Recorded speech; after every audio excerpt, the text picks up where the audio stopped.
ሰላም ጤና ይስጥልን ውድ አድማጭ ተመልካቾቻችን እንደምን ሰንብታችኋል? ይህ ገበያ ሚዲያ ነው። ፕሮግራማችን ከገበያ ሚዲያ ዘውትር ምሽት 3 ሰዓት ተኩል ላይ ወደ እናንተ የሚደርሰው የገበያ ሚዲያ ልዩ የፖድካስት ፕሮግራም ነው። በዛሬው የገበያ ሚዲያ ልዩ የፖድካስት ፕሮግራም እንደተለመደው ከኢትዮጵያ ብሔራዊ ጥቅም ጋር የተሳሰሩ ወሳኝ ቀጠናዊ፣ አህጉራዊና እንደዚሁም ዓለም አቀፋዊ መረጃዎችን ይዘናል። በተለይም እነኚህ መረጃዎች አዳዲስ እንቅስቃሴዎች ወይም ለውጦችን ማዕከል ያደረጉ ናቸው። ቀዳሚ ያደረግነው መረጃ ኤርትራ የባህር ላይ ወንበዴ ቡድን ከባህር ኃይሏ ጋር በማጣመር በምስራቅ አፍሪካ ቀጠና አዲስ ትርምስን ለመፍጠር ያቀደ እንቅስቃሴን እያደረገች መሆኗን የሚያሳይ አዲስ የትንተና መረጃ ወጥቷል። በተለይም ይህ ምስጢራዊ አካሄድ የቀይ ባህር ቀጠናንና የሰሜናዊ የህንድ ውቅያኖስ ወይም የዓለም አቀፉን የንግድ መስመር ለማወክ ዓላማ ያደረገ ነው ተብሏል። ምን ሊያተርፉ አስበው ነው? በእርግጥስ ኢሳያስ አፈወርቂ ያደራጁት ቡድን የዚህ አይነት አቅም አለው ወይ? ይህንን ቀጠና የማተራመስ ወይም የጸጥታ ስጋት የመሆን አቅም አለው? እድሉስ አለው ወይ? ይህንን ነገር ማድረግ ይችላሉ የሚለውን ጉዳይ በስፋት እናየዋለን።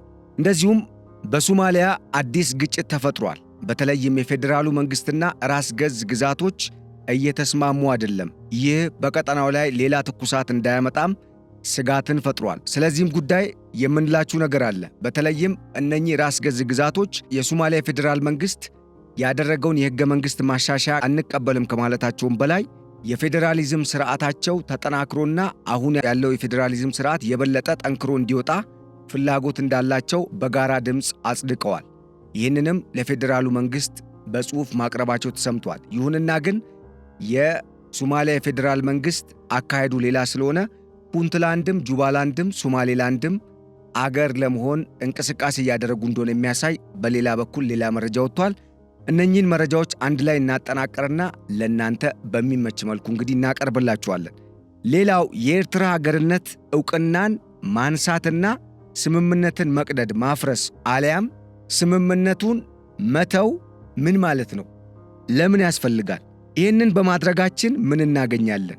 በእርግጥ አሁን የኤርትራና የኢትዮጵያ ሁኔታ የራሽያና የዩክሬን ነው ወይስ የኢትዮጵያና የኤርትራ ሁኔታ ልዩ መልክ አለው? በስፋት እናየዋለን።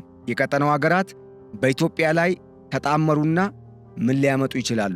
በተለይ በኢትዮጵያ ላይ ሊያመጡ የሚችሉት ተጽዕኖ ኢትዮጵያን እስከምን ድረስ ሊጎዷት ይችላሉ? ወይም ደግሞ እንዴትስ ሊጎዷት ይችላሉ? ነው ሊጎዷት አይችሉም የሚለውን ጉዳይ በስፋት በዝርዝር የምናየው ይሆናል። አብራችሁን እንድትቆዩ በመጋበዝ በቆይታችሁ እንደምታተርፉ እያመንን ለቻናሉ አዲስ የሆናችሁ ቻናሉን ሰብስክራይብ፣ ፕሮግራማችንን ደግሞ ላይክ እና ሼር እያደረጋችሁ እንደዚሁ የሚሰማችሁን ሐሳብ አስተያየት የምትጨምሩት ወይም ደግሞ የምታክሉት አዲስ መረጃም ካለ እንዲሁ እንድታጋሩን እየጋበዝን በቀጥታ ወደ ዕለቱ የገበያ ሚዲያ ልዩ የፖድካስት ፕሮግራም ተሻገርን።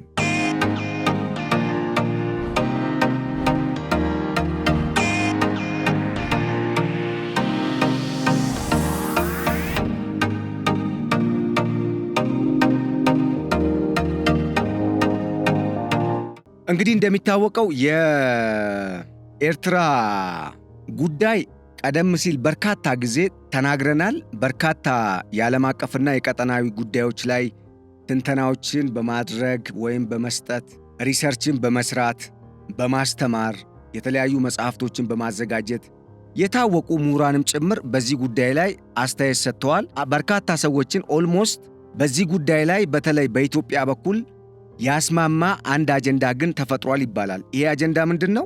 ወይም ትሩዝ ብንለው እንችላለን። ይሄ እውነታ በሻዕቢያና በሻዕቢያ ስል ኤርትራን በሚመራው መንግስት ወይም የኤርትራ መንግስትና በኢትዮጵያ መንግስት መካከል ያለው ግንኙነት እስካሁን ህጋዊ መሰረት ላይ የተመሰረተ ግንኙነት አይደለም የነበረው። በተጨማሪ ደግሞ ሌላው እውነታ በኢትዮጵያና በኤርትራ መካከል ያለው ፍቺ ያልተቋጨ ፍቺ ነው። ሁለቱ ሀገራት ህጋዊ ፍቺ ካለመፈጸማቸውም በላይ የተፈጸመው ፍቺ ራሱ በራሱ አልፎ የሚጥል ነው። ይህንን በርካታ ኢትዮጵያውያን ይስማሙበታል። ምክንያቱ ደግሞ ምንድነው ከተባለ የኤርትራ ጉዳይ ከጥንስሱ በባዕዳውያን በሶስተኛ ወገን እንደ ግብጽ ባሉ የኢትዮጵያ ጠላት ወይም ታሪካዊ በሚባሉ ጠላቶች መጠንሰሱ ለኤርትራ የሀገርነት ዕውቅና ከመስጠቱም ጋር በተያያዘ ኤርትራ የሀገርነት ዕውቅናን ሳታገኝ መገንጠሏ፣ በተጨማሪ ኢትዮጵያን ደግማ ወራ በጦርነቱ ተሸንፋ ሳለ ኢትዮጵያ ዛሬ ላይ ለውዝግብ የዳረጋትን የባህር በርን የመብት ማስከበር ጉዳይ ችላ ተብሎ በወቅቱ በነበሩ መሪዎች አሊያም ደግሞ ተደራዳሪዎች መታለፉ አሁን ላይ ለገባንበት ውዝግብ ምክንያት እንደሆነ ይታወቃል። እንግዲህ ይሄ ጉዳይ ባለበት፣ ይሄ እውነት ባለበት የዚህ አይነት በጣም ከባባድ ታሪካዊ ስህተት በተሰሩበት አገርነት ሂደት ውስጥ ወይም ደግሞ የመገንጠል ፕሮሰስ ውስጥ የኤርትራ መንግስት አሁንም ድረስ ባለፉት 34 እና 33 ዓመታት ያልተረጋጋ እንቅስቃሴውን እየቀጠለበት እየገፋበት እንዲሄድ ምክንያት ሆኗል። ለምንድን ነው ከተባለ ይሄ የሻዕቢያ መንግስት አሁንም ስጋት ውስጥ የወደቀ ከመሆኑ ጋር ተያይዞ ነው ይሄ ሁሉ እዚህም እዛም መርገጥ የሚታየው። አንዱ ጉዳይ ኢትዮጵያ የሆነ ቀን መታ የሆነ ነገር ትላለች፣ የሆነ ግዛታችንን ዝም ብላ ልትወርብን ትችላለች የሚል ስጋት ነው ያላቸው።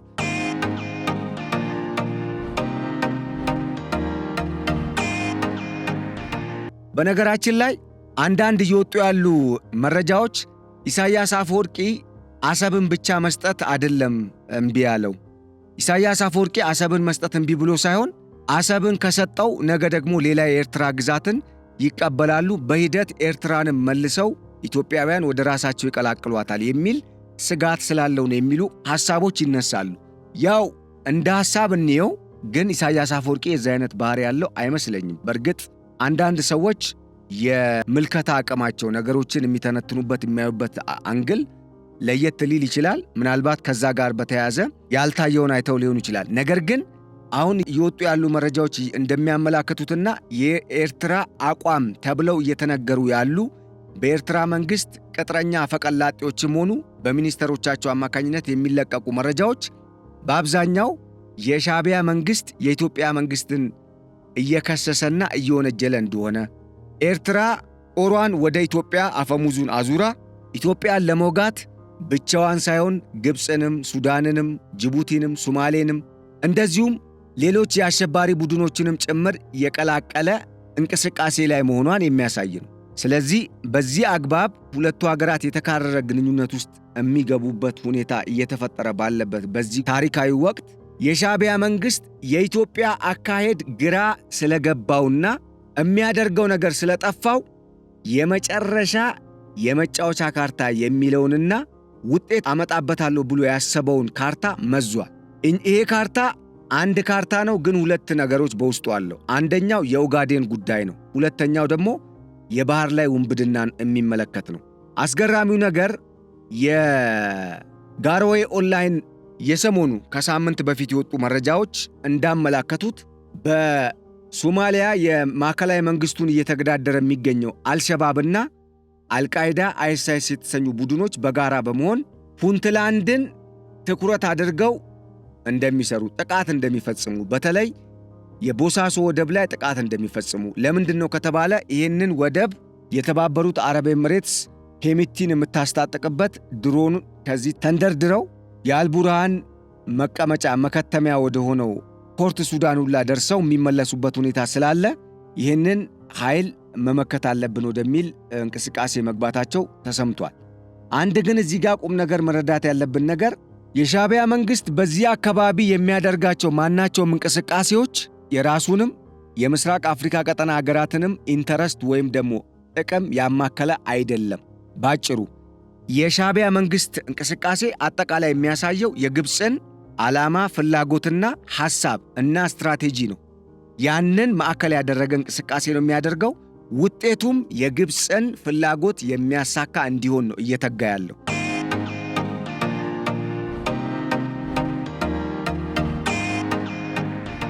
እንግዲህ ይህን ሳነሳ ለምን አነሳ ብሎ ወይም ለምን ወደዚህ ጉዳይ መጣ ብሎ የሚያነሳም ካለ ግልጽ ለማድረግ ያክል አሁን የሰማነው ጉዳይ አንደኛ ቀላል ጉዳይ አይደለም፣ ሁለተኛ ደግሞ ተስፋ የቆረጠ መሪ የሚያደርገው አይነት ድርጊት ስለሆነ ነው። ለምንድን ነው ካላችሁ የሻዕቢያ መንግስት ኢትዮጵያ የባህር በሩን የምታገኝ መሆኗን እያረጋገጠች በመጣችበት በዚህ አግባብ አብሮ መራመድ ስላልቻለ፣ ፍጥነቱ ስላልተገናኘ ከኢትዮጵያ መንግስት ጋር ኢትዮጵያ የአሰብ ወደብንና የቀይ ባህር ዳርቻን ካገኘች ሶማሊያ ደግሞ ኦጋዴን የኔ ነው ብላ ኢትዮጵያ እዛ ጋር ኢንቨስት ያደረገችውን የጋዝ ፕሮጀክት፣ የማዳበሪያ ወዘተ ፕሮጀክቶች ማስቆም አለባት።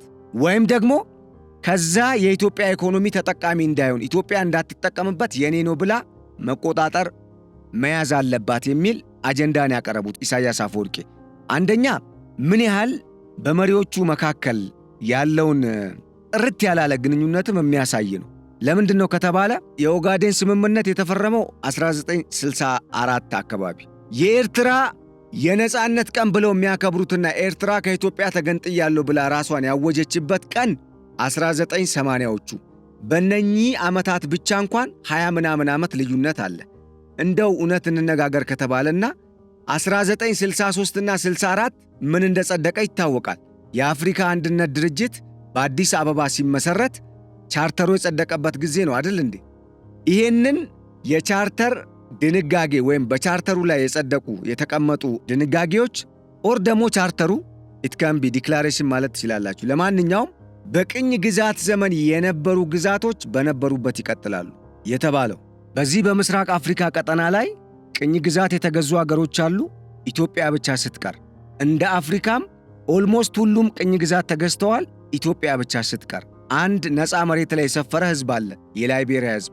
ግን ከአሜሪካ መጥቶ የሰፈረ ነው ስለሚባል ጥቁር ህዝብ ስለነበሩ እነሱ ደግሞ አፍሪካ ውስጥ ካለውም በላይ ተገዝተዋል። ስለዚህ አልተገዙም ማለት አንችልም። ፍሪ ስቴት እያሉ ይጠሯታል። ግን ኔቨር ኮሎናይዝድ የሚለው ኢትዮጵያና ኢትዮጵያውያንን ብቻ የሚወክል ነው። ይህን ለምንድን ነው ያነሳሁት? አይደለም በቅኝ ግዛት ያልተገዛችውን እንደ ኢትዮጵያ ያለችን አገር ይቅርና በቅኝ ግዛት እንኳን ተገዝተው እኮ የማይመለከታቸውን የባህር በር ሲጠይቁ ጎረቤት አገር የባህር በር እየሰጠ ባለበት በዚህ ወቅት የራሷን የባህር በር ሕጋዊ ተፈጥሯዊና ታሪካዊ ግዛቷን ለማስመለስ በምትጥርበት ወቅት እንደውም ኢትዮጵያ ኦጋዴንን ለሶማሌ መመለስ አለባት የሚል በጣም በነገር የተሞላ ተንኳሽ የሆነ አጀንዳ ከኢሳያስ በኩል ተሰምቷል ተብሏል። አሁን ኢሳያስ ይሄን አሉ አላሉ ወይም ደግሞ የኦጋዴን ጉዳይ እንደዚህ አጀንዳውን አይደለም። ቀደም ሲል ተናግሬያለሁ። በማንኛውም መልኩ ኢሳያስ አፈወርቂ በዚህ ቀጠና ላይ የሚያደርጉት እንቅስቃሴም ሆነ የኃይል አስተላለፍ ስርዓቱ አጠቃላይ በተለይ በነሱ ወገን ያለው የግብፅን ተልዕኮ ያነገበና ግብፅ ሁሉም ነገር ላይ ፈላጭ ቆራጭ ሆና የምትሳተፍበት መሆኑን መርሳት አያስፈልግም።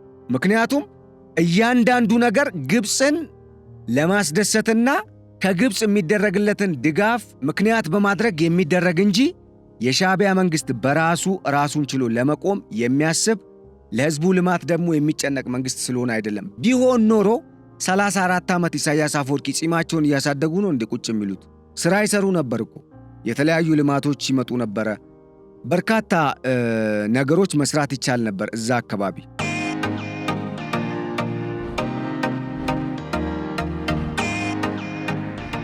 እናም የኦጋዴንን ጉዳይ ሲያነሳ ሐሰን ሼክ ዝም ጭጭ ነው ያለው። ለምን? አንዲት ስንዝር አልፎ ወደ ኢትዮጵያ ጉዳይ ቢመጣ ወይ ደግሞ ድንበር ቢገባ አንደኛ ለራሱም እዛ የቤት ሥራውን አልጨረሰም። አልሸባብ እዛ ቢዚ እያደረገው ነው፣ አልቃይዳ ምናምን። ሁለተኛ ደግሞ እንደው እንኳን ቢመጣ እንኳን ምን ሊደርስበት እንደሚችል ያውቀዋል። ጸጥ ነው ያለው። በእርግጥ ሁኔታዎች ቢስተካከሉለት ሐሰን ሼክ የዚህ አይነት ተግባርን ሊፈጽም አይችልም? ይችላል። አያጠያይቅም፣ ይፈጽማል። ለምን? የዚያድ ባሬን ፖሊሲ ነው ኮፒ ፔስት አድርጎ ይዞ የመጣው። ግን እዚህ ጋር የኦጋዴንን ጉዳይ አጀንዳ አድርጎ ሲያነሳ የሻዕቢያ መንግሥት ምን አስቦ ነው?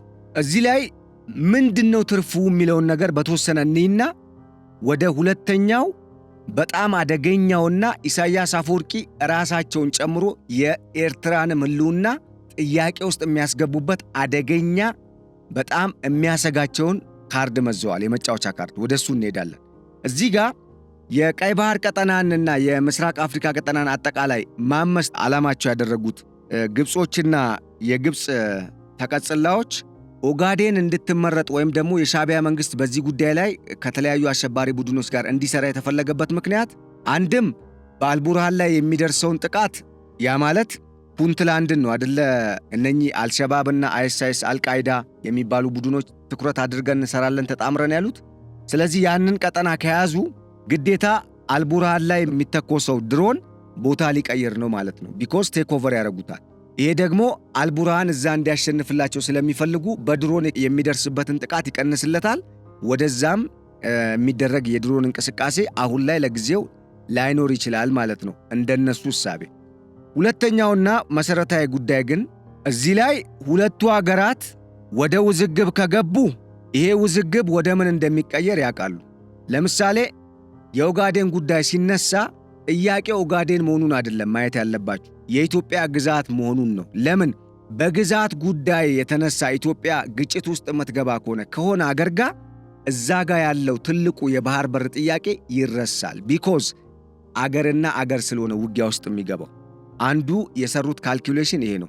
ሁለተኛ ሪዘንትመንት ለመፍጠር ነው በህዝቡ ውስጥ። ኢትዮጵያ ውስጥ አሁን የኦጋዴንን ጉዳይ በሚመለከት የሆነ ግጭት እንኳን ከዛ ቢመጣ ኢትዮጵያ ወደ ግጭቱ ትኩረት ስታደርግ እዚህ ጋር ደግሞ ሌላ ኃይል ሌላ ችግር እንዲፈጠር ማድረግ ማለት ነው። በኋላ አቀዳቸው ይሄ ነው።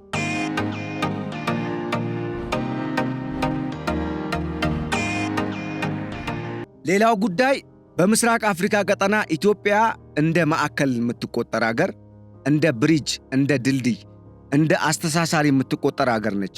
ኢትዮጵያ ውስጥ የህልውና ጥያቄ ተፈጠረ ወይም ደግሞ ከፍተኛ የጸጥታ ስጋት ተፈጠረ ማለት ቀጠናው ሙሉ በሙሉ በቀላሉ ይታመሳል ማለት ነው። ይሄ ደግሞ ሰምቲንግ በጣም አደገኛ አካሄድ ነው። ለምን ቀጠናው ወደ ትርምስ ከገባ ወደ መባላት ከገባ እንደ ኤርትራ ያሉ እንደ ግብፅ ያሉ መንግስታት ቡድኖቻቸውን ልከው በቀላሉ የሚረከቡትን ማዕድን ይረከባሉ ማለት ነው። ስለዚህ በጣም በጥንቃቄ አስበውበት ነው ይህን ነገር ያደረጉት። ዴሊብሬትሊ ዝም ብሎ የሆነ ጊዜ ተነስቶ የሚደረግ ነገር አይደለም። ሁለተኛው እና በጣም አስገራሚው ነገር የሻዕቢያ መንግስት ተስፋ መቁረጡንና ምናልባት ከዚህ ቀደም አምባሳደር ቲቦር ናዥ መለስ ዜናዊ የባህር በሩን እንይዝ ነበረ፣ ግን የባህር በሩን በያዝን ቅጽበት የኤርትራ መርከቦች ጥቃት ይፈጽሙብናል፣ እንደምታየውን ዳህነን እርዳታ ነው የሚያስፈልገን ሲሉ መናገራቸውን አምባሳደር ቲቦር ናዥ ተናግረው ነበረ። እና ኢሚዲየትሊ የእኛም መርከቦች ይመታሉ፣ የሚሰምጥብን መርከብ ነው፣ መርከቡ ደግሞ ያው ብዙ ገንዘብ ስለሚያስወጣ እንከስራለን የሚል ስጋት እንደነበረ ለማሳየት ይመስላል። ነገር ግን አሁን ምንድነው የተፈጠረው? ኢትዮጵያ ወደ ቀይ ባህር በር ቀጠና እንድትመጣ የሚፈልጉ አገራት መበራከታቸውንና የኢትዮጵያ የዲፕሎማሲ ስኬት ሻዕቢያም ግብፅም በቀጠናው ያሉ ሌሎች አገራት መሪዎችም ሆኑ ምሁራን ያልጠበቁት ሆኖ በጣም እምርታዊ ለውጥ የመጣበት ሂደት መፈጠሩን ሲያዩ ስጋት ውስጥ ወደቁ ማለት ነው። እናም አሁን ኢትዮጵያ እስከ መጨረሻው እስከ ጥግ ሄዳለሁ፣ የሰላሙን መንገድ እከተላለሁ፣ ምክንያቱም ብዙ የሚያጓጓ ልማት አለኝ፣ ሰላም በሌለበት ደግሞ ልማትን ማሰብ ዘበት ነው በሚል እንቅስቃሴ እያደረገች ባለችበት በዚህ ወቅት እና ምንድን ያደረገው የሻዕቢያ መንግስት የቀጠናውን ሰላምና ደህንነት ሁኔታ በአጠቃላይ የሚያደፈርስ እንደገና ደግሞ ይህንን ቀጠና ወደ ለየለት ትርምስ ሊያስገባ የሚችል ወይም ሌላ ሶስተኛ ወገን ኤርትራ በመደራደር ስለሆነ ልታመልጥ የፈለገችው ሌላ ሶስተኛ ወገን ሊገባበት የሚችል አወዛጋቢ ግን ደግሞ የታቀደ እርምጃ ለመውሰድ ፕሬዝዳንት ኢሳያስ አፈወርቂ እየተዘጋጁ ነው። ምን ሊያደርጉ ነው?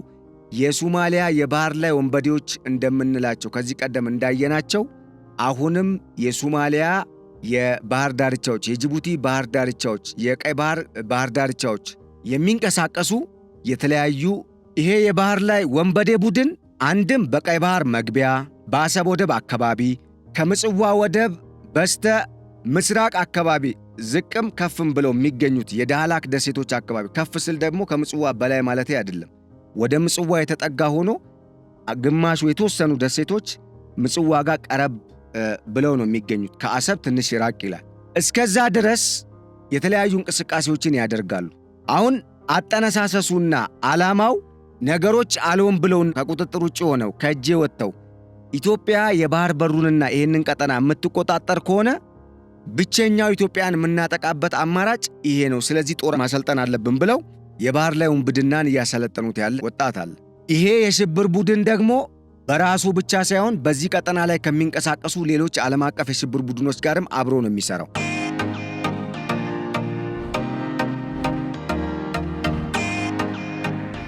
እዚህ ጋር የኢሳያስ አፈወርቂ አካሄድን ከተገነዘባችሁ ምንድነው ያሰቡት? ኢሳያስ አፈወርቂ ኢንኬስ ጦርነት እንኳን ቢነሳ ኢትዮጵያ የሚቀርብላትን የሎጂስቲክስ አቅርቦትና ወይም ደግሞ በአጠቃላይ በወጪ ገቢ ንግድ አማካኝነት የምታስገባ የምታስወጣቸውን ነገሮች በቁጥጥር ስር እያዋሉ የኢትዮጵያን ኢኮኖሚ ማዳከም፣ የጸጥታ ስጋት እየፈጠሩ መርከቦች እንዳይንቀሳቀሱ በማድረግ በማታም በጠዋትም እንደገና ደግሞ ጦርነት ከኢትዮጵያ ጋር የምትገባ ከሆነ እዚህ ቀጠና ላይ የተሰማራውን የወንበዴ ቡድን አጠፋለሁ በሚል መጀመሪያውኑ ቁልፉን ይዞ ራሱ መስርቶ ራሱ ያሰራጨው ስለሆነ ለዚህ እርዳታ እርዱኝ ይላል። ማንን? እነ አሜሪካን እነ አውሮፓ ህብረትን፣ አይዘር ደግሞ እነ ሳውዲና እዛው አካባቢ ያሉ የአረብ ሊጎችን። ነገሮች ይከሰታሉ፣ የጸጥታ ስጋት ይፈጠራል። የቀይ ባህር ቀጠናም የህንድ ውቅያኖስ ሰሜናዊ ዳርቻ በተለይ ባበል መንደብ መግቢያ አካባቢ ያለው እስከ ሶኮትራ ደሴት ወደዛም አለፍ ብሎም ያለው ይሄ የዓለም አቀፉ የንግድ መስመር ይታወካል። ከታወከ በኋላ አገራት ይጣመራሉ። ምክንያቱም በርካታ ኢንተረስት ያላቸው ፍላጎት ያላቸው ጥቅማቸውን ለማስጠበቅ እዚህ ጅቡቲና እዚህ ቀጠና ላይ ያሉ አገራትን ጨምሮ የሰፈሩ አሉ። እናም አሁን ምንድነው እነኚህ ኃይሎች ለኤርትራ መንግስት ድጋፍ እንዲያደርጉበት ቢኮዝ he want to make money ገንዘብ ማግኘት ነው የሚፈልገው ኢሳያስ አፈወርቂ። ምክንያቱም ኢኮኖሚው ጀነሬት የሚያደርገው ምንም ሀብት የለው። እነኛ ሀገራት አንድ ላይ ከተጣመሩና ይሄንን ሽብር ቡድን ማጥፋት አለብን ብለው ጥያቄ ወይም ደግሞ ሐሳብ ሲቀርብ ወይም ደግሞ መደራጀት ሲጀምሩ በቀጠናው አጋሮኜ ቀርባለሁ እኔን እርዱኝ በማለት ቀድሞውኑ ያሰራጨውን ቡድን ኢንዳይሬክትሊ ወደ ራሱ ሰብስቦ በኢትዮጵያም በኩል በሌላ ሀገርም በዚህ በኩል ሊመጣበት የሚችለውን ጫና በሶስተኛ ወገን አቅም ለመመከት ታሳቢ ያደረገ ነው። ስለዚህ መጨረሻ ላይ የቀይ ባህር በር ዳርቻ አባል ሀገር ነኝ፣ ረጅም ኪሎ ሜትር እዋሰናለሁ፣ በተጨማሪ ይህን ቀጠና ማስከበር እችላለሁ ወደሚል ልክ ፕሬዝደንት ዶናልድ ትራምፕን ለማሳመን እንደሞከረው የሻዕቢያ መንግስት እነኚህን ሀገራት ለማሳመን በመሞከር ወይም ደግሞ በግብፅም በሌሎቹም የአረብ ሀገራት በመታገዝ እንዲያምኑት በማድረግ የሚፈልገውን በስልጣን ዘመኑ ለሱ እንዲሆንለት የሚፈልገውን ነገር ያደርጋል ማለት ነው።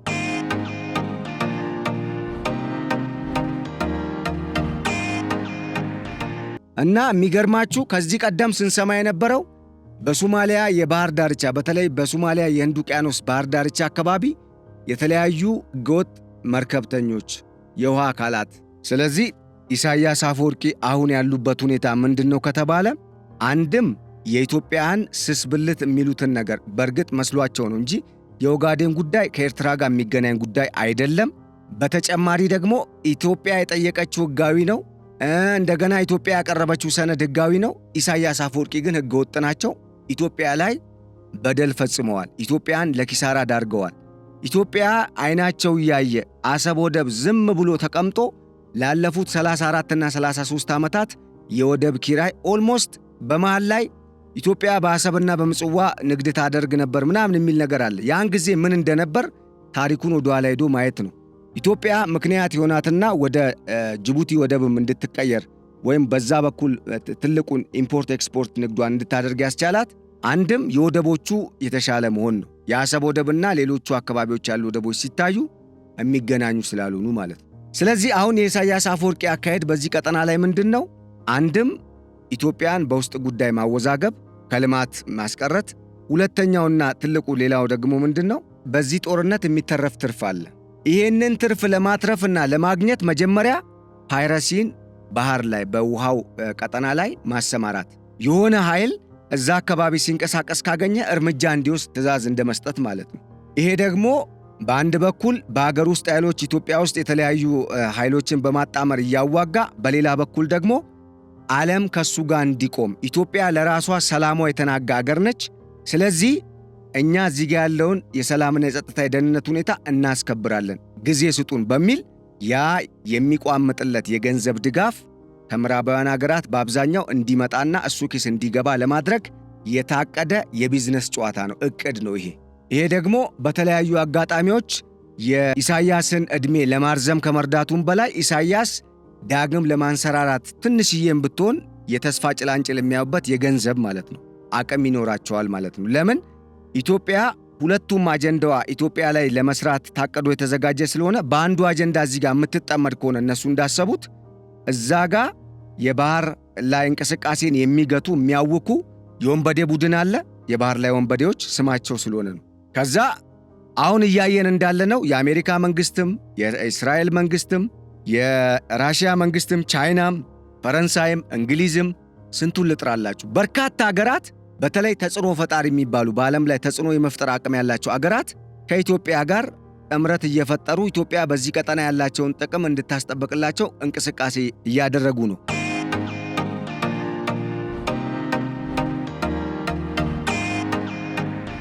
ይሄንን ተከትሎ ኢትዮጵያ በዚህ ከቀጠለች የባህር በሩን ያለ አንዲት ጥይት ድምፅ ልታገኝ የምትችልበት እድል እየመጣ ስለሆነ ለምን እውነቱ ኢትዮጵያ ጋር ስላለ ሰነዱ ያንን ለማጥፋት መሞከር ነው የሻዕቢያ መንግስት እየያዘ ያለው።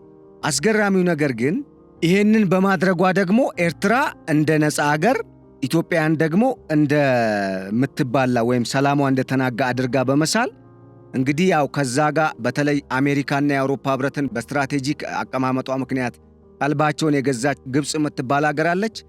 ለኢሳያስ እንደ ጡት አባት ለማንኛውም እነሱ ይናገሩለታል፣ ሌሎች አረቦች ይናገሩለታል። የጸጥታውን ጉዳይ እኛ እንወጣዋለን፣ በእኛ ላይ እምነት ጣሉ ይላል። ከዛ ያሰማራውን ይሄንን ወንበዴ ቡድን ደግሞ ወደ ጎሬው ይመልሰዋል፣ ወደ ነበረበት ቦታ እንዲመለስ ያዘዋል። ከዛ ኢትዮጵያ ያለመችውን እስካሁን እየጠየቅን ያለነውን የባህር በር አታገኝም በሚል ኢትዮጵያ ላይ ሴራን አሲረው ነበር ኢሳያስ አፈወርቂ የገቡበት። ይሁንና ግን የባህር ላይ ወንበዴም አሰማርተው እንደዚሁም ደግሞ ኡጋዴን አካባቢ ሶማሊያ ጥያቄ ታንሳ በሚል ሶማሊያን በግፋ በለው ለማደራጀት ወይም ለማነሳሳት የሞከሩበት አካሄድ አንድ ረፍዷል፣ ሁለተኛ ዘመኑን የዋጀ አይደለም። ምክንያቱም ዘመኑ የቴክኖሎጂ ነው። ሰዎች የሚያደርጉት እንቅስቃሴ አይደለም መንግስትን የሚያክል ግለሰቦች የሚያደርጉት እንቅስቃሴ እስካን በሚደረግበት በዚህ ወቅት እነኚህ የባህር ላይ ወንበዴዎች ከየት መጡ፣ እንዴት መጡ፣ የሳተላይት መረጃ አለ፣ በርካታ ነገሮች አሉ። መረጃው መውጣቱ አይቀርም። ያ ማለት ራሱ ሻዕቢያ እንዳሰበው ሌላን አጋፍጦ እሱ ነፃ መውጣት ሳይሆን እንደውም እሱ ላይ አደጋው ዞሮበት አገሪቱም ኢሳያስ አፈወርቂም የህልውና ጥያቄ ውስጥ የሚወድቁበት ክስተት ሊፈጠር ይችላል ማለት ነው። ለምን እንዳሰበው ነገሮች ላይሳኩስ የሚችሉበት በጣም ቴንደንሲው ከፍተኛ ስለሆነ ፕሮባቢሊቲው በጣም ከፍተኛ ስለሆነ ማለት ነው። ነገር ግን ያሰበው ይሄንን ነው። እንደ አጠቃላይ ይሄንን ያሰበው ኢሳያስ አፈወርቂ በቀጠናው ከሚገኙ ሀገራት ጋር በመጣመር ኢትዮጵያን ለመውጋት የተለያዩ እንቅስቃሴዎችን እያደረገ ነው።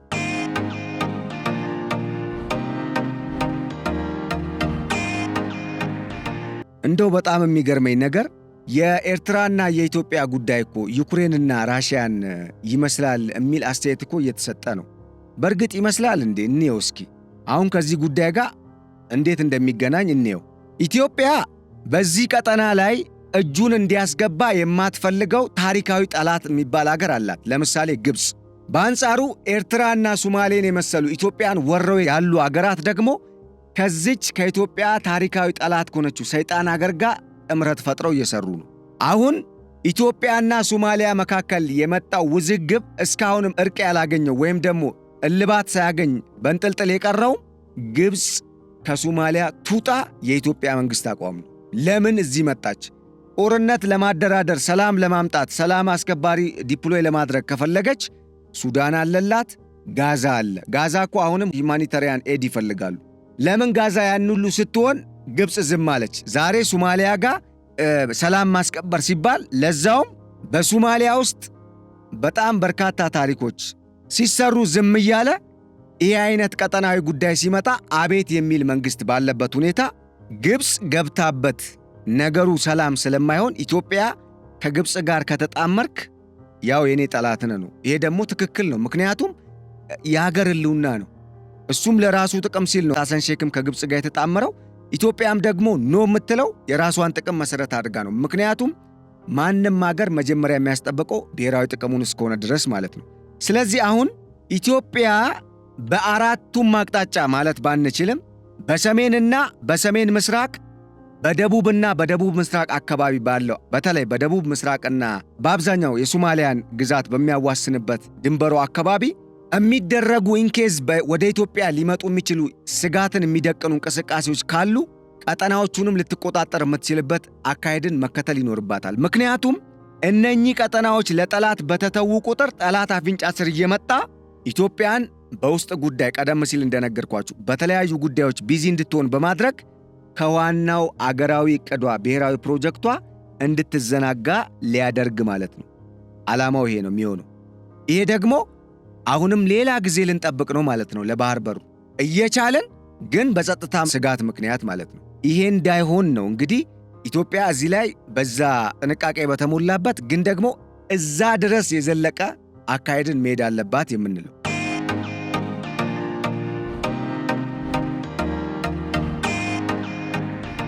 ሁለተኛው እዚሁ የራሽያና የዩክሬን ሁኔታን በማገናኘት ከዚህ አሁን ከሻዕቢያ መንግስትና በቀጠናው ካሉ አገራት እንቅስቃሴ ጋር የኢትዮጵያ የኃይል አሰላለፍ እንዴት ነው ምን ይመስላል የሚለውን ለማየት ያክል አሁን በኢትዮጵያና በኤርትራ መካከል ጦርነት ቢቀሰቀስ ምንም ጥያቄ የለውም ኢትዮጵያ ጦርነቱ ልታሸንፍ ትችላለች።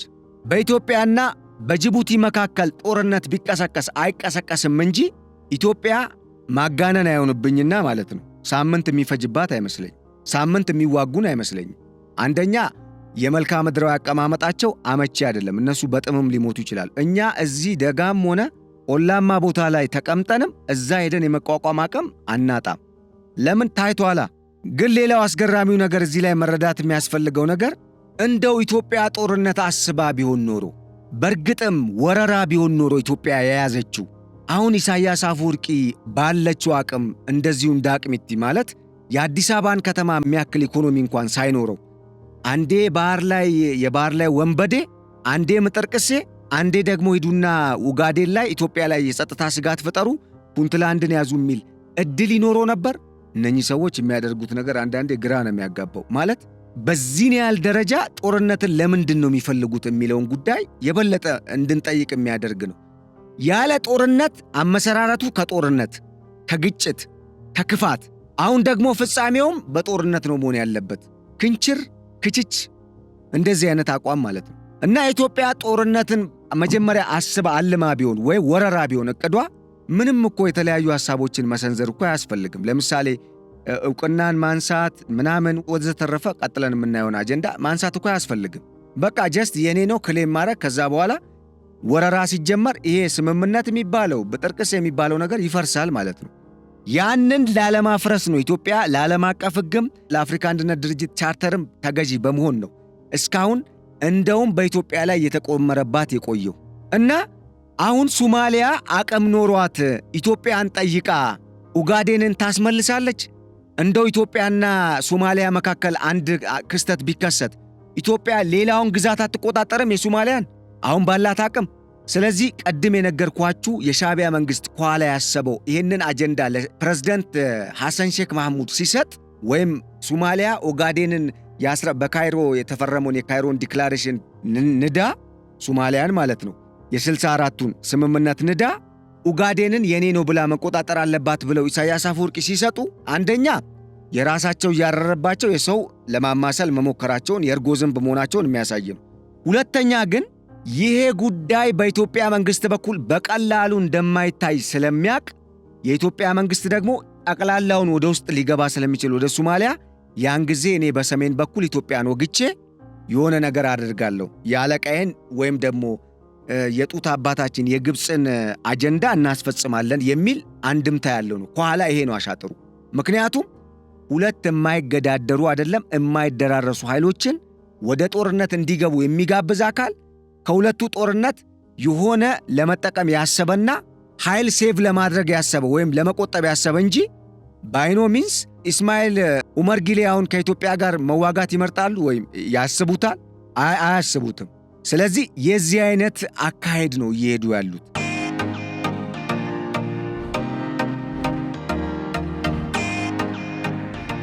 እና ኢትዮጵያ የዚህ አይነት ሁኔታ ውስጥ የገቡትን የሻዕቢያ መንግስትንም የሶማሊያ መንግስትንም የጅቡቲም ከሰሞኑ ኢትዮጵያ ላይ የሆነ ነገር ለመጫወት እንደዚህ እንደ አቅሚቲ ሙከራ እያደረገች ያለችውን እቺ የበሬ ግንባር የምታክል አገርንም በሚመለከት ምን ልታደርግ ትችላለች? እስኪ ከኤርትራን ጀምርና በተወሰነ አይላይት እንየው። ከኤርትራ በትጀምር ኢትዮጵያ ስምምነቱን ማፍረስ ትችላለች፣ ወይም ደግሞ ማንሳት። አታፈርስም፣ ፈርሷል። የሻዕቢያ መንግስት ቀድሞ አፍርሶታል። ስምምነቱን ታነሳለች። ያ ማለት ኤርትራን ራቁት ማድረግ ማለት ነው። የአገርነት ዕውቅናውን ከማዘርላንድ የተሰጠውን የአገርነት ዕውቅና ታነሳለች። በምንም ተአምር በምንም መልኩ ይሰጥ ታነሳለች። ያ ማለት ከዚህ በኋላ ከኤርትራ ጋር የሚኖረው ግንኙነት ምን ይሆናል? ያ እውቅና ከተነሳ የግዛትና የሀገር ጉዳይ ይሆናል። ኢትዮጵያ ሀገር ነች። ኤርትራ ደግሞ የሆነ አማጺ የሚያስተዳድራት የሆነ ቡድን እዛ ጋር የባለቤትነት መብት አውጆ እንደ ግዛት የሚያስተዳድራት ልትሆን ነው ማለት ነው። ያ ደግሞ በኤርትራ መንግስት ላይ ምን አይነት ጫና እንደሚፈጥርበት ግልጽ ነው። ቅቡልነት ነው የሚያሳጣው። ሌላው ጉዳይ በአልጀርስ ስምምነት መሰረት ኢትዮጵያ ተገዝታ ነው ያለችው እስካሁን፣ ወይም ደግሞ ስምምነቱን አክብራ ተገዢ ሆና ነው ያለችው። ኢሳያስ አፈወርቂ የሚመራው መንግስት ግን 3-4 ጊዜ ጥሶታል። አሁን ወደዚህ አይነት ኢትዮጵያን እልህ ውስጥ ወደ ማስገባት ጎትቶ ወዳልፈለገችው ጦርነት ውስጥ ለማስገባት የሚሰራው አይነት እንቅስቃሴን አጠናክሮ የሚገፋበት ከሆነ ኢትዮጵያ የአልጀርስ ስምምነት የሚባል ነገር የለም፣ ቀጥታ አሰብንም ምናልባትም አስመራንም ቴክ ኦቨር ወደ ማድረግ የኃይል አማራጭ ልገባ ነው ማለት ነው። ጦርነቱ ከተቀሰቀሰ ደግሞ ተደጋጋሚ ጊዜ ተናግሬያለሁ፣ ወይም ይባላልም ተንታኞች የሚላሉ የኤርትራ ታሪክ ይቀየራል። ፕሬዝዳንቱ ይሸኛሉ ብቻ አይደለም፣ ታሪክ ሊቀየር ይችላል። ምናልባት የኢትዮጵያ መንግስት እንደ ያኔው እንግዲህ የሆነ ደረጃ ላይ ከደረሰ በኋላ ታረቅ ሲባል የሚታረቅ ከሆነ አላቅም እንጂ ጦርነት ቢካሄድ በኢትዮጵያና በኤርትራ መካከል የኤርትራ ህልውና በእጅጉ አደጋ ላይ እንደሚወድቅ ጥያቄ የለው። ይሄ ደግሞ የሻዕቢያ መንግስት ለህዝቡ ምንም ግድ የለውም፣ ደንታ የለውም። ምንድነው የሚያደርገው? ጀስት ኢትዮጵያ ብቻ ትዳከም። በቃ ግብፅ ኢትዮጵያ ውስጥ ደም እንዲፈስ ስለምትፈልግ ያ የፍርዓውን መንፈስ ኢትዮጵያ ውስጥ ደም እንዲፈስ ስለሚፈልግ ደሙ ብቻ ይፍሰስ ነው። እንደ ግብር ልጅ እኛ እንደ መስዋዕት በግ እዚህ ደማችን ይፈሳል፣ እነሱ እዛ ጋር ቢዝነስ ይሰራሉ ማለት ነው። ቀይ ባህር ላይ ለምን ቀይ ባህር እንዳንሄድ ነው እዚህ ጋር ዓላማው የሚገድቡ። ጅቡቲ ጋር ግን ብንመጣ ቀደም ሲል እንደነገርኳችሁ ምናልባት እነኚህ የጦር ሰፈር የገነቡ ሀገራት አልቃ ገብተው ካላስቆሙን በስተቀር እኔ የጅቡቲ ሁኔታ እኛ ያን ያህልም የምንጨነቅበት አይመስለኝም። አሁን ራሱ የምንጨነቅበት አይመስለኝም። ምክንያቱም ጉሮሯችንን ለመዝጋት ሲሞክሩ የ130 ሚሊዮን ህዝብን ጉሮሮ መዝጋት ሲሞክር 900 ሺህ የማይሞላ ህዝብ ወይም ደግሞ ህዝብን የያዘ የተወሰነ ጥቂት አመራር ወይም መንግስት መቼም አገራትም ይህን ሁሉ ህዝብ እንደፈለክ አድርገህ የባህር በር ዝጋበት፣ ጉሮሮን እነቀው የሚል ውሳኔ የሚወስኑ አይመስለኝም።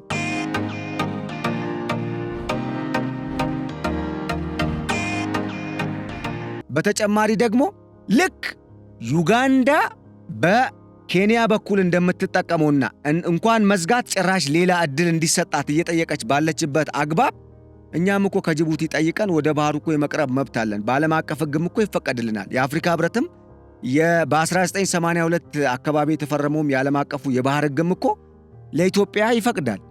ጅቡቲ ግን ምን ተማምና ነው ሲባል ቀጠናው ላይ እነኚህ የተጣመሩ አገራት ኢትዮጵያን ዝግ በማድረግ ወይም በመክበብ እጅ እናሰጣለን ነው። አሁን አንድ ሰብራ የወጣችበት ሶማሌላንድ ውስጥ የገባችበት የበርበራ ወደብ አለ። ግን እኔ ሰጀስት የማደርገው ምንድን ነው? እነኚህ የቀጠናው አገራት ተጣመሩ አልተጣመሩ፣ ቆመሩ አልቆመሩ አቅመቢስ ስለሆኑ እኛ ላይ ተጽዕኖ የሚፈጥሩ አይመስለኝም። ለምን ከተባለ ቢያንስ ተጽዕኖ ለመፍጠር የሚያስችል አቅም ያላቸው አገራት እንኳን ሆነው ከኢትዮጵያ ጋር ቢገዳደሩ ኢትዮጵያ አሁን ያለችበትን ሁኔታ አስበው ሊጥሏት ነው እንላለን። እነሱ ያሰቡት ምንድን ነው? የሚቀርባቸውን ጥቅም ብቻ ስለሆነ አንዱን አገር ደና አድርጎ አሪፍ አጣጣል መጣል ነው። ስብስቡ ይበተናል ከዛ። ምክንያቱም ኢትዮጵያ በአንዱ በኩል የባህር በር ካገኘች መቼም ሌላ አገር የሚደፍራት አይመስለኝም በዚህ ቀጠና ካሉ አገራት። አሁንም ቢችሉ ኖሮ እኮ ኢትዮጵያን ይወጉ ነበረ። ስለዚህ እንዳጠቃላይ የሻዕቢያ መንግስትና በቀጠናው ያሉ አገራት ኢትዮጵያን ከበው ለማዳከም እየሄዱበት ያለው አግባብ ኢትዮጵያ ያልፈለገችው ጦርነት ውስጥ ተጎትታ ተናዳ ወይም ተበሳጭታ ወይም ደግሞ በእልህ እንድትገባ ለማድረግ ያለመ መሆኑን መረዳት። ሁለተኛ እነኛ አገራት የራሳቸው አጀንዳ እንደሌላቸውና በተልኮ የሰው አጀንዳ የሰው አገር አጀንዳ አስፈጻሚ የጠላት አጀንዳ አስፈጻሚ እንደሆኑና ያው ከጠላት ጋር ስለተባበሩ ጠላት መሆናቸውን በራሳቸው ላይ አውጀው እኛን በጠላትነት የፈረጁ መሆናቸውን መረዳት። ሶስተኛ ነገር እያንዳንዱ አሁን ኢትዮጵያ ላይ የባህር በር ዘግቶ ኢትዮጵያ ወደ ቀይ ባህር በር እንዳትቀላቀል ወደ ህንድ ውቅያኖስ እንዳትወጣ እዚህም እዛም እግሩ እየረገጠ የሚርበተበተው የአገር መሪ በየራሱ ጉዳይ አቅመቢስና በርካታ የውስጥ ጉዳዮች የውስጥ ችግሮች እንዳሉበት የሚያሳይ ነው። ታዲያ ምንድን ነው ይሄ ማለት? ህዝቡን የማሰባሰቢያ አጀንዳ አድርጓታል ማለት ነው ኢትዮጵያ። ለምሳሌ ኤርትራ የሻዕቢያ መንግስት ስልችት ብሏቸው ህዝቡ በቃ ብቅት ብሎት መቼ ነው የሰውዬ የሚነሳልኝ ብሎ እየጠበቀ ነው።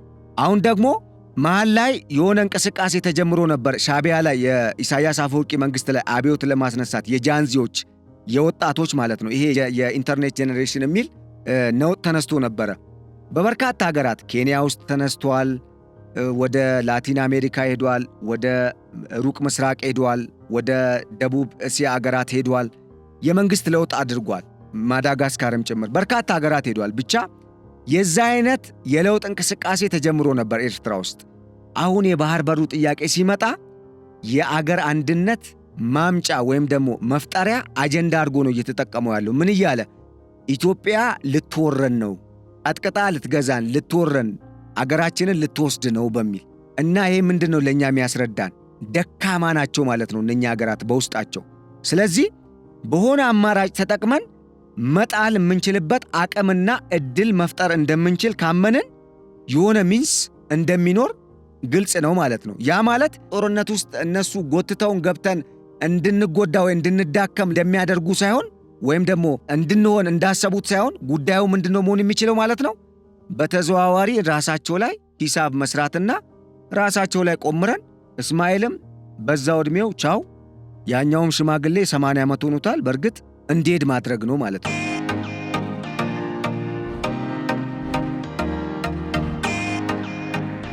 ምክንያቱም እነኚህ አቅመቢስ ሀገራት ለራሳቸው የውስጥ ጉዳያቸውን ያልፈቱ አንድ ደና መንገድ እንኳን ደና አስፓልት ለህዝባቸው መዘርጋት ያልቻሉ አገራት እኛን ለጦርነት ሲጋብዙን ቆም ብለን ማሰብ አለብን ብዬ የማስበው ነገር ደካማነታቸውንም እያሳዩን ነው።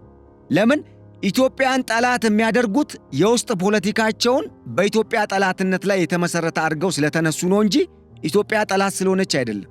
ስለዚህ አንደኛ ፔኒትሬት አድርገን የምንገባበት ዘልቀን የምንገባበት በጣም ሶፍት የሆነ ዲፕሎማሲን መጠቀምና ሌላ አይነት መካኒዝምን በመጠቀም ህዝቡ ኢትዮጵያ ጠላት እንዳልሆነች የሚገነዘብበትን ሁኔታ መፍጠር ይቻላል። ለምን ቀላል ነው ይሄ ነገር። በእርግጥ ቀላል ነው ስል በአፍ እንደሚወራው ቀላል ነው ለማለት ፈልጌ አይደለም። መንግስት ብዙ አቅም አለው። መንግስት ማለት እጁ ረጅም ነው። ሶማሌ ውስጥ የኢትዮጵያ ሶማሌ ህዝብ አለ። ስለዚህ ቋንቋው አንድ ነው። አገሩን የሚወድ ሶማሊያዊ ተወላጅ አለ ወይም ዜጋ አለ። በአንጻሩ ኢትዮጵያን ደግሞ የሚወድ ኢትዮጵያ ውስጥ ያለ የኢትዮጵያ ሶማሌ ዜጋ አለ። ስለዚህ ቋንቋ ይተዋወቃሉ። እዛ ያለውን የስነ ልቦና ሁኔታ፣ የህዝቡን አጠቃላይ አስተሳሰብ ኢትዮጵያ ውስጥ ካለው ሶማሌ ጋር ማቀናጀት ከተቻለ የዛ አገር አጌኒስት ኢትዮጵያ የሚለው ፖሊሲ ፉርሽ እንደሆነ ኢትዮጵያ ባጭሩ ወይም በቀላል መንገድ ህዝቡ ውስጥ ተቀባይነት ያለው አጀንዳን ማሰራጨት ትችላለች ማለት ነው። በተመሳሳይ ወደ ጅቡቲም ብንሄድ የአፋር ህዝብ አለ። ኢሳ ኢትዮጵያ ውስጥም አለ። ኢትዮጵያ የጅቡቲ ህዝብ ጠላት አይደለችም። እዛ ያለው አፋር የኢትዮጵያ አፋር ወንድሙ ነው። ኢሳውም የኢትዮጵያ ኢሳው ወንድሙ ነው። ይሄንን እዚህ ያሉ ኢሳዎችና አፋሮች በደንብ ተሰርቶባቸው እዛ ያለውን አፋር አግኝተው ኮሚኒኬት ማድረግ የሚችሉ ከሆነ እነኛ መሪዎች አጌኒስት ኢትዮጵያ በሚል የፈጠሩት የሐሰት ፖለቲካቸው ይመክናል ማለት ነው። በተመሳሳይ ኤርትራም እንደዛው ትንሽ ኤርትራ ጋር የሚከብድ ነገር አለ። መሃል ላይ ባሪየርሶች አሉ። ያም ቢሆን ግን ይህንን ማድረግ ይቻላል።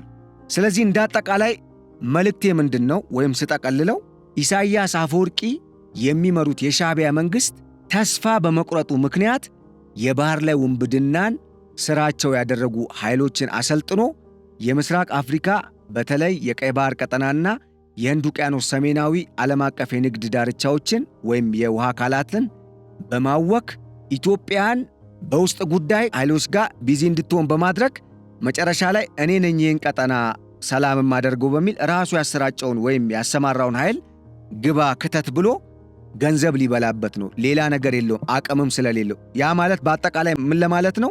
በቃ አልሞት ባይ ተጋዳይ ደረጃ ላይ መድረሱ የመጨረሻ ይሄ አንድ ጥይት ሲቀር እንዴት ነው አንድ እስክትቀረኝ ይዋጋሉ አይነት ነገር እሷ ደረጃ ላይ እየደረሰ መሆኑን የሚያሳይ ነው። ለምን የባህር ላይ ወንበዴን ካሰማራ አገርነቱም ሊያበቃ ነው ማለት ነው፣ መንግስትነቱም ሊያበቃ ነው ማለት ነው። ስለዚህ በዚህ አይነት ስጋት ውስጥ ያለ መንግስት መሆኑን የሚያሳይ መረጃ ነው የወጣው።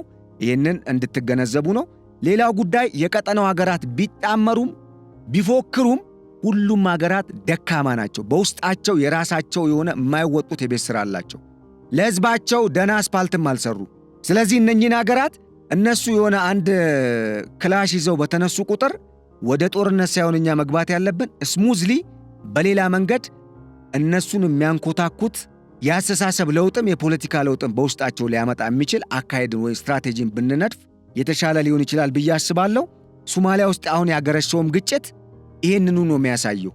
ስለዚህ ይሄንን ተግባራዊ በማድረግ ኢትዮጵያ አሁን ላይ የባህር በሩን ለመቀበል ወይም ደግሞ ለማስመለስ እኔ የባህር በር እንድታገኝ አልልም። የባህር በሩን ለማስመለስ ነው ብለው የኢትዮጵያ ግዛት ስለሆነ ያንን ለማስመለስ ኦልሬዲ የተቃረበችበት ደረጃ ላይ ስላለች ከሰሞኑ የአሜሪካ የሚሊተሪ ሰዎች፣ ዲፕሎማቶች፣ የራሽያም ሰዎች ኢትዮጵያ መመላለሳቸው ዝም ብሎ እንዳልሆነ እንድትገነዘቡና የሀገራችን የባህር በሩን የማግኘት ተስፋ የሀገራችን የኢኮኖሚ እድገትና መጻኢ ሁኔታ በእኛ በኢትዮጵያውያን የተባበረ ክንድ የተሻለ እንደሚሆን አምናችሁ ከጠላት ጋር የምትሰሩ ጀርባችሁን ሰጥታችሁ ፊታችሁን ወደ አገራችሁ እንድትመልሱ፣ አገራችሁ ውስጥ ደግሞ አሁንም ያልገባችሁ አገር ነች። ቅድሚያ ለአገር ቅድሚያ መቀመጫዬን እንዳለችው ዝንጀሮ አገር የእኛም ህልውና መሠረት ስለሆነች በአገር አንድነት ላይ በአገር የጋራ ጥቅም የብሔራዊ ጥቅም ላይ ከመንግሥት ጋርም በመሰለፍ በቃ የሀገርን ጉዳይ ብሔራዊ ጥቅም በሚያስጠብቅበት አግባብ የምንችለውን አስተዋጽኦ በማድረግ የተነጠቅነውን ማስመለስ ያጣነውን እንድናገኝና መኖር የምንሻውን ደግሞ አገራችን አድጋ እንደ ሰው አገር ከተጽዕኖ ቢያንስ በመጠኑም ቢሆን የምትላቀቅበትን ሁኔታ ለመፍጠር በጋራ መቆም አለብን ለማለት እወዳለሁ። ውድ አድማጭ ተመልካቾቻችን ለዕለቱ ያዘጋጀንላችሁ የገበያ ሚዲያ ልዩ የፖድካስት ፕሮግራም የሰማችሁትን ይመስል ነበር። ስለ ቆይታችሁና አብራችሁ ጊዜ ሰጥታችሁ ከኛ ጋር ቆይታችሁ ስላደመጣችሁን በእጅጉ እናመሰግናለን። በቀጣይ በሌላ ርዕሰ ጉዳይ ዳግም እስክንመለስ ለአሁኑ ተሰናበትኳችሁ። ሰላም።